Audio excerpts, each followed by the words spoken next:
नमस्कार, मैं प्रिया। आज है 3 अक्टूबर। चले जानते हैं बिहार की 25 बड़ी खबरों को। राजस्थान उच्च न्यायालय ने निकाली 1760 सरकारी नौकरियां।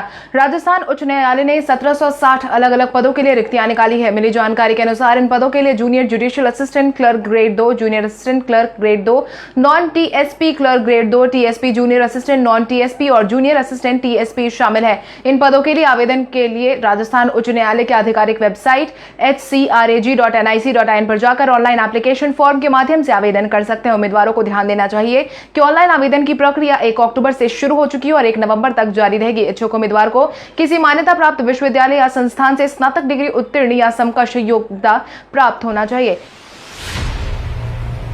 इंटरमीडिएट 2021 की प्री बोर्ड एग्जाम की तारीख हुई जारी। कोविड-19 के माहौल में सभी गतिविधियों पर रोक लगाई गई थी। वहीं इससे शैक्षणिक कार्यक्रम भी बुरी तरीके से प्रभावित देखने को मिले थे। इससे छात्रों को काफी ज्यादा नुकसान हुआ है। इसी बीच बिहार बोर्ड इंटरमीडिएट 2021 के प्री बोर्ड परीक्षा की तारीख जारी कर दी गई है। बिहार बोर्ड के अनुसार परीक्षा 14 से 21 अक्टूबर तक हर जिले में 2 पाली में ली जाएगी। पहली पाली में ऐसा होगा जब बिहार प्री बोर्ड परीक्षा का प्रश्न पत्र तैयार किया जाएगा। आपको बता दें, प्री बोर्ड के प्रश्न पत्र के लिए विद्यार्थी से कोई शुल्क नहीं लिया जाएगा। जो छात्र प्री बोर्ड परीक्षा में उत्तीर्ण होंगे वहीं इंटरमीडिएट परीक्षा 2021 में शामिल होंगे। आगामी विधानसभा चुनाव में पेड और फेक न्यूज पर चुनाव आयोग की सख्त नजर।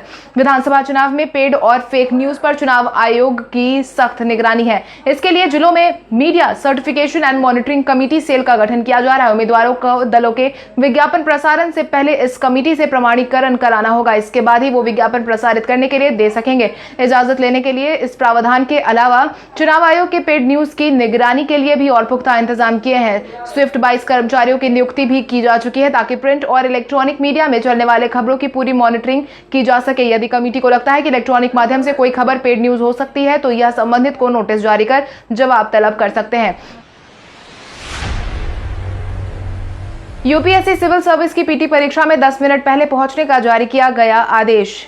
यूपीएससी के सिविल सर्विस परीक्षा में शामिल होने में परीक्षार्थियों को 10 मिनट पहले अपने सेंटर पर पहुंचना होगा। लेट आने वाले परीक्षार्थियों को परीक्षा हॉल में नहीं घुसने दिया जाएगा। कोविड-19 को लेकर परीक्षा को ध्यान में रखते हुए कई तरह के प्रोटोकॉल बनाए गए हैं। शुक्रवार को इसे लेकर प्रमंडलीय आयुक्त संजय अग्रवाल अफसरों के साथ घंटों मंथन कर चुके हैं। पटना के केंद्र पर होने वाली परीक्षाओं को सफल, सुचारू, शांतिपूर्ण बनाने के लिए हर स्तर पर तैयारी की जा रही है। प्रमंडलीय आयुक्त ने डीएम, एसएसपी से लेकर एसपी ट्रैफिक, नगर आयुक्त, मजिस्ट्रेट, केंद्र अधीक्षक के साथ बैठक में परीक्षा का चक्रव्यूह तैयार कर लिया है। इसके साथ ही इसका निर्णय भी ले लिया गया है। मोटरयान निरीक्षक भर्ती में ऐच्छिक विषय चयन की आखिरी तारीख बढ़ी। बिहार लोक सेवा आयोग ने विज्ञापन संख्या के अधीन परिवहन विभाग बिहार में मोटर या निरीक्षण के पदों पर भर्ती के लिए ऐच्छिक विषय के चयन की आखिरी तारीख बढ़ाने का फैसला लिया है। आयोग ने अपने नोटिस में कहा था कि जो इस पद के लिए ऑनलाइन आवेदन कर चुके हैं उनके लिए इच्छुक विषय के चयन के लिए ऑनलाइन आवेदन प्रक्रिया 8/9/2020 से 17/9/2020 तक शुरू की गई थी, लेकिन कुछ उम्मीदवार निर्धारित समय पर विषय नहीं चुन पाए थे। ऐसे में आयोग ने एक बार फिर से तारीख बढ़ा दी और अब 12 अक्टूबर तक इसे बढ़ा दिया गया है। बिहार में कोविड-19 प्रभावितों की संख्या पहुंची 1,85,000 के पार। देश में कोविड-19 प्रभावितों की संख्या लगातार बढ़ती जा रही है। वहीं बिहार में प्रभावितों की संख्या भी लगातार बढ़ती जा रही है। स्वास्थ्य विभाग की तरफ से साझा की गई जानकारी के अनुसार कुल मिलाकर 1431 नए मरीजों की पुष्टि की गई है, जिसके बाद प्रभावितों की संख्या बढ़कर 1,85,707 पर पहुंच गई है। अगर हम प्रभावित जिलों की संख्या की बात करें तो अररिया में 52, अरवल में 6, औरंगाबाद में 21, बांका में 49, बेगूसराय में 19, भागलपुर में 37, भोजपुर में 18, बक्सर में 21, दरभंगा में 18, पूर्वी चंपारण में 35, गया में 40, गोपालगंज में 48, जमुई में 59, जहानाबाद में 45, कैमूर में 5, कटिहार में 21, खगड़िया में 5, किशनगंज में 35, लखीसराय में 22, मधेपुरा में 34, मधुबनी में 33, मुंगेर में 20, मुजफ्फरपुर में 58, नालंदा में 46, नवादा में 14, पटना में 236, पूर्णिया में 131, रोहतास में 30, सहरसा में 18, समस्तीपुर में 24, सारण में 27, शेखपुरा में 23, शिवहर में 5, सीतामढ़ी में 15, सिवान में 44, सुपौल में 35, वैशाली में 24, पश्चिम चंपारण में 51। वहीं ठीक होने वाले मरीजों की संख्या में भी बढ़ोतरी देखी जा रही है। स्वास्थ्य विभाग की तरफ से बीते दिन के शाम 4 बजे तक जारी किए गए अपडेट के अनुसार कुल मिलाकर 1,72,364 मरीज ठीक हो चुके हैं। वहीं 910 लोगों की जान जा चुकी है। बिहार विधानसभा चुनाव में दूसरे और तीसरे चरण के लिए 24 जिलों में 46 व्यय प्रेक्षक हुए तैनात। दूसरे और तीसरे चरण के चुनाव के लिए आयोग ने 24 जिलों के व्यय प्रेक्षकों की सूची तैयार कर ली है। सभी 24 जिले में चुनाव खर्च पर नजर रखने और उसका हिसाब किताब निपटाने के लिए कुल 46 व्यय प्रेक्षक तैनात कर दिए गए हैं। चुनाव आयोग ने व्यय प्रेक्षकों की सूची तैयार कर ली है। जिलों को भी इसकी सूचना दे दी गई है। इसके साथ ही इसे संबंधित विधानसभा में चुनाव खर्च पर नजर रखना है और प्रत्याशी और दलों के लिए हिसाब से उनका मिलान भी करना होगा। खर्च के लिए निर्धारित अधिकतम राशि के संबंध में भी प्रेक्षक पर नजर रख सकेंगे। इनमें प्रेक्षकों की सहायता के लिए व्यय जिलों से अतिरिक्त अधिकारियों की तैनाती की जानी है। दलों और प्रत्याशियों के लिए किए गए खर्च का ब्यौरा भी व्यय प्रेक्षकों के सामने रखा जाएगा। आज बिहारी पहचान में हम बात करेंगे अजीत अंजुम की। अजीत अंजुम एक वरिष्ठ पत्रकार और लेखक है। उन्होंने न्यूज 24 इंडिया टीवी चैनल में मैनेजिंग एडिटर के तौर पर काम किया है। साथ ही उन्हें उनके काम के लिए Ramnath Goenka excellence in journalism award से भी 2010 में सम्मानित किया जा चुका है। उन्होंने 9 साल टीवी 9 भारतवर्ष में भी अपना योगदान दिया है। पत्रकारिता की दुनिया में अपना योगदान देने वाले अजीत अंजुम का जन्म 7 अप्रैल 1969 को बेगूसराय जिले में हुआ था। उन्होंने अपनी पढ़ाई बिहार यूनिवर्सिटी मुजफ्फरपुर से पूरी की थी। साल 1989 में वो लगातार पत्रकारिता के क्षेत्र में काम कर रहे हैं। उन्होंने अपनी प्रारंभिक पढ़ाई बेगूसराय और दरभंगा से की थी। वहीं bachelors degree Langat Singh college Muzaffarpur से पूरी की थी। बिहार के 2 आईएएस अधिकारी समेत कई का हुआ तबादला। बिहार के 2 आईएएस अधिकारी को नई जिम्मेदारी सौंप दी गई है। इस संबंध में सामान्य प्रशासन विभाग ने अधिसूचना जारी कर दी है। इसके साथ ही यह परियोजना निदेशक ग्रामीण विकास विभाग बाला मुरुगन डी को अपर मुख्य निर्वाचन पदाधिकारी के पद पर पदस्थापित कर दिया गया है। वहीं राज्य परियोजना निदेशक बिहार शिक्षा परियोजना संजय कुमार सिंह को भी अपर मुख्य निर्वाचन पदाधिकारी के पद पर पदस्थापित किया गया है। इससे पहले भी 2019 के लोकसभा चुनाव के दौरान इन दोनों पदाधिकारियों को जिम्मेदारी दी गई थी। इतना ही नहीं, बिहार में एडीएम रेंज के 10 अधिकारियों की प्रतिनियुक्ति भी कर दी गई है। 9 स्पेशल क्लोन ट्रेन के समय सारणी में हुआ परिवर्तन। रेल यात्रियों के लिए अच्छी खबर सामने आई है। समस्तीपुर रेल मंडल से गुजरने वाली 9 क्लोन ट्रेनों की समय सारणी को बदल दिया गया है, जिसकी जानकारी देते हुए समस्तीपुर रेल मंडल के सीनियर डीसीएम सरस्वती चंद्र ने बताया है कि ट्रेन के बेहतर परिचालन को लेकर यह बदलाव किया गया है। नए समय सारणी के अनुसार ट्रेन संख्या 04651 Jaynagar Amritsar special clone train Samastipur junction पर सुबह 8:50 और 7 बजे समस्तीपुर जंक्शन पर आएगी, जहां से ट्रेन को 7:25 मुजफ्फरपुर जंक्शन के लिए रवाना किया जाएगा। वहीं सहरसा नई दिल्ली स्पेशल ट्रेन नए समय के अनुसार बाराबांकी में 19:20 पर रवाना होगी, जबकि महलौर में यह ट्रेन 19:30 की जगह 19:44 पर जाएगी। जिन ट्रेनों का समय बदला है उसमें अहमदाबाद दरभंगा अब समस्तीपुर जंक्शन पर 8:30 बजे पहुंचेगी। दरभंगा अहमदाबाद मुजफ्फरपुर जंक्शन 5:20 पर पहुंचेगी। 4 अक्टूबर को संपन्न होगी यूपीएससी पीटी की परीक्षा। 4 अक्टूबर को 97 केंद्रों पर यूपीएससी पीटी परीक्षा का आयोजन करवाया जाएगा। प्रमंडलीय आयुक्त पटना संजय कुमार अग्रवाल ने यूपीएससी की सिविल सर्विसेज प्रारंभिक परीक्षा 2020 को सफल, सुचारू, शांतिपूर्ण एवं कदाचार मुक्त संचालन हेतु डीएम, एसएसपी, एसपी, ट्रैफिक, नगर आयुक्त सहित सभी मजिस्ट्रेट एवं केंद्र अधीक्षक के साथ एसकेएमए बैठक की थी। बैठक में प्रतिनियुक्ति दंडाधिकारी एवं केंद्र अधीक्षक की परीक्षा संचालन की मार्गदर्शिका से अवगत कराया गया। इसके तहत सिटिंग प्लान, विधि व्यवस्था, कोविड-19 प्रोटोकॉल का अधिष्ठापन, पेयजल, पंखा की समुचित व्यवस्था, विद्युत आपूर्ति की निर्बाध व्यवस्था आदि के बारे में आवश्यक निर्देश दिए गए हैं। यूपीएससी की सिविल सर्विसेज प्रारंभिक परीक्षा का आयोजन 4 अक्टूबर को 97 उप केंद्रों पर किया जाएगा। मशहूर शायर मुन्नवर राणा की बेटी फौजिया राणा ने थामा कांग्रेस का हाथ। मशहूर शायर मुन्नवर राणा की बेटी फौजिया राणा ने शुक्रवार को कांग्रेस की सदस्यता ग्रहण कर ली है। बिहार प्रदेश कांग्रेस प्रभारी शक्ति सिंह गोहिल और प्रदेश अध्यक्ष मदन मोहन झा सहित अन्य नेताओं की उपस्थिति में उन्हें पार्टी में शामिल कराया गया है। कांग्रेस की सदस्यता ग्रहण करने के बाद फौजिया राणा ने मीडिया से बातचीत के दौरान बताया है कि आज के समय में सभी राजनीतिक दल छल कपट करते रहे हैं। उन्हें कांग्रेस पार्टी सबसे बेहतर लगी है, क्योंकि कांग्रेस ही एक ऐसी पार्टी है जो लोगों के लिए आगे बढ़कर उनके लिए खड़ी होती है। यह रायबरेली से आती है, लिहाजा कांग्रेस से पहले भी उनका जुड़ाव रहा है। एनडीए में अलग होने की राह पर लोजपा। बिहार विधानसभा चुनाव की तारीखों की घोषणा हो चुकी है, मगर एनडीए में लोजपा का बगावती तेवर लगातार नजर आ रहा है। बिहार विधानसभा चुनाव के लिए एनडीए में सीट शेयरिंग का मुद्दा अभी तक सुलझ नहीं पाया है। लोक जनशक्ति पार्टी के राष्ट्रीय अध्यक्ष चिराग पासवान अपनी मांगों पर अड़े। पार्टी के अन्य नेताओं ने नीतीश कुमार के खिलाफ भी मोर्चा खोल दिया है। शुक्रवार को लोजपा के प्रदेश प्रवक्ता श्रवण अग्रवाल ने मुख्यमंत्री नीतीश कुमार की महत्वाकांक्षी योजना में भ्रष्टाचार का आरोप लगा दिया है। बिहार सरकार की 7 निश्चय योजना को उन्होंने फेल करार कर दिया है, जिसके बाद सीट बंटवारे को लेकर साथ ही एनडीए में एकता को लेकर सवाल उठने लगे हैं। केंद्रीय मंत्री रविशंकर प्रसाद ने कृषि बिल पर जारी तनातनी को लेकर दी अपनी प्रतिक्रिया। बिहार की राजधानी पटना में प्रेस कॉन्फ्रेंस को संबोधित करते हुए बीते दिन केंद्रीय मंत्री रविशंकर प्रसाद ने संसद में पारित किए गए किसान बिल को लेकर अपनी प्रतिक्रिया जारी की है, जिसके तहत उन्होंने किसान बिल को किसानों का हितैषी बताया है। रविशंकर प्रसाद ने कहा कि यह तीनों बिल किसानों को सशक्त बनाने में मदद करेंगे। यह बिल किसानों को शोषण से मुक्ति दिलाने के लिए, न कि उनके हित को नुकसान पहुंचाने के लिए। रविशंकर प्रसाद ने साथ ही बिल का विरोध करने वालों पर भी निशाना साधा है, जिसके तहत उन्होंने अपने बयान में कहा कि सरकार द्वारा पारित कृषि बिल का झूठ की बुनियाद पर कांग्रेस पार्टी विरोध कर रही है। कांग्रेस का विरोध प्रधानमंत्री का विरोध करने के लिए है। उन्होंने दावा किया है कि नया कृषि बिल देश के 86% छोटे और मझौले किसान के हित में है। लोजपा केंद्रीय संसदीय बोर्ड की बैठक होगी आज। लोजपा की केंद्रीय संसदीय बोर्ड की बैठक आज शाम 5 बजे दिल्ली में होगी। इस बैठक में विशेष रूप से आमंत्रित सदस्य के रूप में बिहार लोजपा के प्रधान सचिव शाहनवाज कैफी और प्रदेश के संसदीय बोर्ड के अध्यक्ष राजू तिवारी को भी बुलाया गया है। बिहार विधानसभा चुनाव से पहले यह लोजपा की आखिरी बैठक है। इस बैठक में सभी 143 प्रत्याशियों के नाम की चर्चा की जाएगी। लोजपा को राष्ट्रीय अध्यक्ष और सांसद चिराग पासवान ने भाजपा के राष्ट्रीय अध्यक्ष जेपी नड्डा से उनके आवास पर जाकर मुलाकात की थी। वहां पहले से केंद्रीय गृह मंत्री अमित शाह भी मौजूद थे। इस बैठक में बिहार में एनडीए की मौजूदा स्थिति, भाजपा की तरफ से लोजपा को 27 विधानसभा और विधान परिषद की सीटों का ऑफर दिया गया है।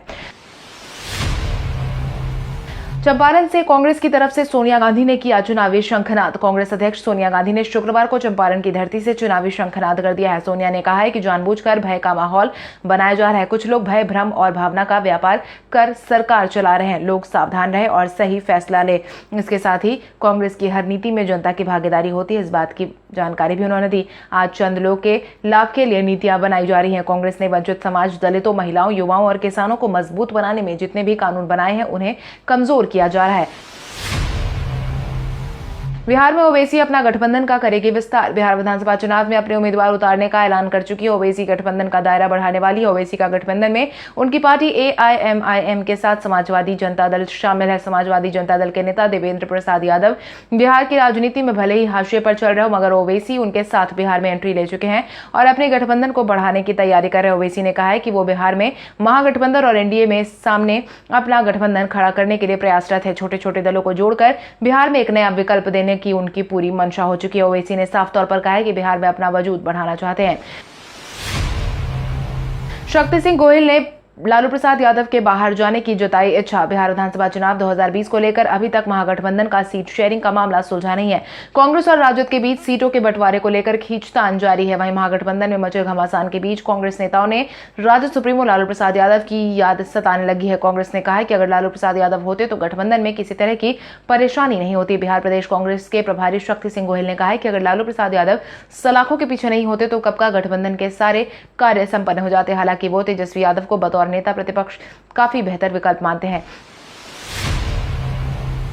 महागठबंधन में वाम दलों की सीटों के नाम पर बनी सहमति। महागठबंधन का सीट शेयरिंग के मामले को सुलझा लिया गया है। महागठबंधन में सीटों की संख्या पर सहमति पर चर्चा शुरू हो गई है। वाम दलों का मामला सबसे पहले निपट गया है, लेकिन कांग्रेस से बात होने के बाद इस पर अंतिम कोई फैसला लिया जाएगा। कांग्रेस अगर वाम दलों के लिए तय सीटों में किसी भी तरीके की अड़चन नहीं डालती है तो कुछ अंतर हो सकता है। फिर उधर सीपीआई और सीपीएम में एक एक सीटों की जिद अभी भी जारी है, लेकिन अब इस मामले पर कांग्रेस की सीटों के नाम तय होने के बाद विचार होगा। वाम दलों में माले ने जिन 19 सीटों पर लगभग सहमति बनाई है वो सीट लगभग 10 जिलों में है। माले के सबसे ज्यादा पटना और भोजपुर में 3-3 सीटें मिली है। जदयू ने बदल दिया अपना चुनावी नारा। जदयू ने अपने चुनावी नारे को बदल दिया है। मिली जानकारी के अनुसार पार्टी कार्यालय में होर्डिंग लगा दिए गए हैं जिसको पूरी तरह से नीतीश कुमार पर फोकस किया गया है। पार्टी की तरफ से होर्डिंग लगाए गए हैं जिसमें लिखा हुआ है तरक्की दिखती है, यानी जदयू पूरी तरीके से नीतीश कुमार पर फोकस कर चुनावी मैदान में उतरने के लिए तैयार है। फिर से विधानसभा चुनाव में बिहार में बातचीत की शैली को लेकर स्लोगन में शामिल किया गया है। चुनावी सभाओं में भी इस स्लोगन पर आधारित ऑडियो वीडियो का खूब इस्तेमाल होने की संभावना जताई गई है। नीतीश कुमार पर केंद्रित जदयू की एक और होर्डिंग लोकसभा चुनाव के समय भी शहर के विभिन्न हिस्सों में लगाई गई थी। जीतन राम मांझी 4 अक्टूबर को करेंगे हम पार्लियामेंट्री बोर्ड की बैठक। पूर्व मुख्यमंत्री जीतन राम मांझी की पार्टी हम 4 अक्टूबर को पार्टी की पार्लियामेंट्री बोर्ड की बैठक करवाने वाले हैं जिसमें पार्टी की प्रत्याशियों के नाम पर मुहर लगाई जाएगी। पार्टी की तरफ से बयान जारी कर दिया गया है जिसमें कहा गया है कि 4 अक्टूबर को पार्टी की पार्लियामेंट्री बैठक बुलाई जाएगी। बैठक में प्रत्याशियों के नाम तय किए जाएंगे। बैठक के तुरंत बाद 28 अक्टूबर को होने वाले पहले चुनाव के मतदान के लिए प्रत्याशियों की घोषणा कर दी जाएगी। पार्टी के राष्ट्रीय प्रवक्ता दानिश रिजवान ने इस बात की जानकारी दी है। आपको बता दें एनडीए में सीट बंटवारे का औपचारिक ऐलान अभी तक नहीं हो सका है। डॉक्टर प्रेम कुमार ने लालटेन को जल्द बुझने की कही बात। बिहार के कृषि मंत्री डॉक्टर प्रेम कुमार ने विधानसभा चुनाव की प्रक्रिया शुरू कर दी है जिसके तहत उन्होंने बयानबाजी भी करना शुरू कर दिया है जिसमें उन्होंने कहा है कि जैसे जैसे विधानसभा चुनाव की प्रक्रिया तेज होती जा रही है वैसे वैसे लालटेन का तेल खत्म हो जा रहा है और महागठबंधन के सहयोगी दलों में एक एक करके राजद को छोड़ दिया है और चले गए हैं। जो बचे हुए हैं उनका भी सम्मान राजद नहीं कर रही है। अहंकार से भरी हुई पार्टी में कृषि मंत्री ने कहा कि महागठबंधन के राजद के अंदर लोकतंत्र समाप्त हो चुका है। उस जल में जनता का विश्वास तो पहले ही उठ चुका है। विपक्षी राजद के अहंकार में भी सहयोगी दल अलग अलग हो रहे हैं। सुशांत सिंह राजपूत मामले में उनकी बहन ने फैंस को दी बधाई। सुशांत सिंह राजपूत के गुजर जाने के कई महीनों का समय बीत चुका है। हालांकि अभी तक सुशांत सिंह राजपूत के मामले से जुड़ी सच्चाई खुलकर सामने नहीं आई है। हालांकि श्वेता सिंह की लगातार सोशल मीडिया के जरिए अपने भाई को इंसाफ दिलाने की मांग करती रही है। वहीं लोगों से भी कैंपेन में बढ़ चढ़कर हिस्सा लेने की गुजारिश करती देखी गई है। श्वेता सिंह ने सभी लोगों को बधाई भी दी है जो उनके साथ डिजिटल कैंपेन में जुड़े हैं। सुशांत सिंह राजपूत की बहन श्वेता सिंह की 13वें ट्विटर पेज का एक स्क्रीनशॉट भी शेयर किया था, जिसमें उन्होंने ट्विटर थोड़ी देर के लिए क्रैश हो गया इस बात की जानकारी दी है। उन्होंने लिखा कि ट्विटर थोड़ी देर के लिए क्रैश हो गया था, यह सच्चाई और न्याय के लिए आवाज उठाने वाली एकता की आवाज है। इसके साथ ही उन्होंने यह सच्ची अर्थ में एक क्रांति है। अच्छा काम योद्धाओं, इसे बनाए रखो, ताकत चमक रही है। अब इंस्टाग्राम और फेसबुक पर आसानी से बदल सकते हैं भाषा। स्मार्टफोन के जमाने में इंस्टाग्राम या फेसबुक जैसे सोशल मीडिया प्लेटफॉर्म पर किसी के फोन का हिस्सा बन गया है, जिसके बाद कई बार लोगों को भाषा चुनने में परेशानी होती है। अंग्रेजी भाषा में आने की वजह से ऐसे लोगों को फेसबुक पर इंतजाम का इस्तेमाल करना कठिन लगता है। इसलिए हम आपको आज ऐसे विकल्प के बारे में बताएंगे जिससे आप फेसबुक या इंस्टाग्राम की भाषा आसानी से बदल सकते हैं, जिसके तहत आपको भाषा बदलने के लिए सबसे पहले अपना फेसबुक अकाउंट ओपन करें। अब टॉप राइट में मौजूद 3 लाइन वाली बटन पर क्लिक करें। यहाँ सेटिंग्स और प्राइवेसी पर जाए। यहाँ लैंग्वेज का ऑप्शन पर प्रेस करें। अपनी फेसबुक लैंग्वेज सेलेक्ट कर सकते हैं। वहीं इंस्टाग्राम पर अपनी प्रोफाइल पर जाने के बाद बॉटम राइट से अपने प्रोफाइल पिक्चर पर क्लिक करें। अब टॉप राइट पर क्लिक करें और इंस्टाग्राम सेटिंग पर जाए। यहाँ पर आपको अकाउंट पर जाना होगा, जिसके बाद अकाउंट से लैंग्वेज में आप सिलेक्ट कर सकते हैं, जहां से आप अपने हिसाब से लैंग्वेज को चेंज कर सकते हैं। लगातार तीसरा मैच हारी Chennai super kings. Indian premier league के 13वें संस्करण में बीते दिन चेन्नई सुपर किंग्स और सनराइजर हैदराबाद के बीच में शानदार मैच देखने को मिला। सीजन के 14वें मैच में सनराइजर हैदराबाद ने चेन्नई सुपर किंग्स को 7 रनों से हरा दिया है। हैदराबाद ने पहले बल्लेबाजी करते हुए 20 ओवर में 164 रनों का लक्ष्य दिया। जवाब में चेन्नई की टीम लक्ष्य हासिल नहीं कर सकी। चेन्नई ने 5 विकेट पर 157 रन बनाए। इसके साथ ही चेन्नई सुपर किंग्स के लिए जडेजा ने 50 रनों की पारी खेली। धोनी ने नाबाद 47 रनों की पारी खेली, लेकिन ये टीम की जीत के लिए नाकाफी थी। दूसरी तरफ सनराइजर हैदराबाद के लिए प्रियम गर्ग ने नाबाद 51 रन बनाए। ऑलराउंडर अभिषेक शर्मा ने भी 31 रनों की शानदार पारी खेली। आपको बता दें, सनराइजर हैदराबाद के ये टूर्नामेंट में लगातार दूसरी जीत है। वहीं चेन्नई सुपर किंग्स ने हार की हैट्रिक लगा दी है। कल हमारे द्वारा पूछे गए सवाल का जवाब आप में से बहुत सारे यूजर ने हमें कमेंट करके दिया था, उसके लिए आपका बहुत बहुत धन्यवाद। आप में से जिन यूजर का कमेंट हमें अच्छा लगा है उनके नाम है उजाला चौधरी, सोनू राजवंशी, मिथुन सिंह, शाहनवाज अहमद, सुबोध कुमार, अरविंद प्रसाद, नीतीश कुमार, ओमकार सिंह, पवन एंटरटेनमेंट, चंदन कुमार, हेमंत राज, शंकर यादव, जलंधर शेखर, जयशंकर, कुमार रवि, रंजन कुमार, नीरज कुमार। इसके अलावा हमारी टीम को और भी लोगों के जवाब अच्छे लगे, मगर समय के अभाव के कारण हम उनका नाम नहीं ले पाए, लेकिन आप हमारे सवालों का जवाब देते रहे। हम कल आपका नाम लेने की पूरी कोशिश करेंगे। तो चलिए बढ़ते हैं आज के सवाल की ओर। आज का सवाल कुछ इस प्रकार है। आपके अनुसार भाजपा, जदयू और लोजपा के बीच सीट शेयरिंग को लेकर जारी खींचतान सुलझाने में एनडीए गठबंधन सफल हो पाएगी या नहीं? अपने जवाब हमें कमेंट करके जरूर बताएं। इसके साथ ही आज के लिए बस इतना ही। अगर आप ये वीडियो हमारा यूट्यूब पर देख रहे हैं तो हमारे चैनल को सब्सक्राइब करें और बेल आइकन दबाना ना भूलें। और अगर आप ये वीडियो हमारा फेसबुक पर देख रहे हो तो इस वीडियो को लाइक करें और ज्यादा से ज्यादा शेयर करें। धन्यवाद।